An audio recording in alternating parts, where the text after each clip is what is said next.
حضرت عمر رضی اللہ تعالیٰ عنہ مزاج کے لحاظ سے سخت ہیں. ایک نوجوان آیا, اس نے آ کے رونا. یہ پہلو آپ نے ضرور یاد رکھنا ہے میرے سیدنا فاروق اعظم کا. ہمارے امام, ہمارے قائد, ہمارے لیڈر, رہنما, مقتدا حضرت فاروق اعظم رضی اللہ. یہ انداز ضرور یاد رکھیے گا. حضرت عمر فاروق کا یہ طبقات ابن سعد میں موجود ہے. نوجوان آیا اور آ کے رو ہی پڑا.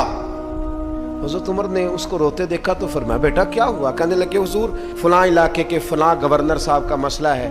حضور مجھ سے غلطی ہو گئی تھی, میں شراب پی بیٹھا تھا, انہوں نے مجھے درے بھی مارے ہیں, پھر انہوں نے لوگوں سے کہا اس کے ساتھ میل ملاپ چھوڑ دو, کوئی اس سے بات نہ کرے. حضور مجھ سے غلطی ہو گئی, میں مانتا ہوں, پر اتنی اذیت, اتنی تکلیف, جب مجھے سزا مل گئی, کوڑے لگ گئے, تو پھر یہ الگ سے جو سزائیں مجھے دی گئیں, یہ میں حضرت عمر کی بات کر رہا ہوں. میں نے جب یہ پڑھا تھا تو میں رو پڑا تھا.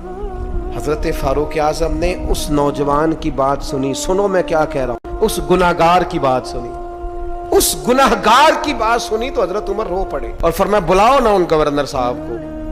وہ بھی بڑے سمجھدار, باوقار, بڑے آدمی تھے. بلایا اور بلا کے فرمایا آپ کا اس جرم پر غصہ بالکل ٹھیک, لیکن آپ کو کس نے اجازت دی کہ آپ اسے اتنی تکلیف دیں؟ آپ نے کوڑے مار لیے جو سزا بنتی تھی, اور پھر آپ نے کیوں کر کے لوگوں سے کہا اس سے ملنا جلنا چھوڑ دیں؟ فرمایا اب میں آپ کو حکمن کہتا ہوں, اگر آج کے بعد آپ نے کوئی ایسا کام کیا تو میں آپ کو سزا دوں گا. فرمانے لگے آپ نے کہا تھا نا لوگ ان سے ملے جلے نہ.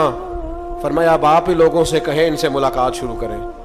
جب انہوں نے توبہ کر لی, اپنا گناہ مان لیا, جب اقرار کر لیا, معافی مانگ لی, اب سزا کا کیا معنی ہوا, اب تکلیف کا کیا معنی ہوا؟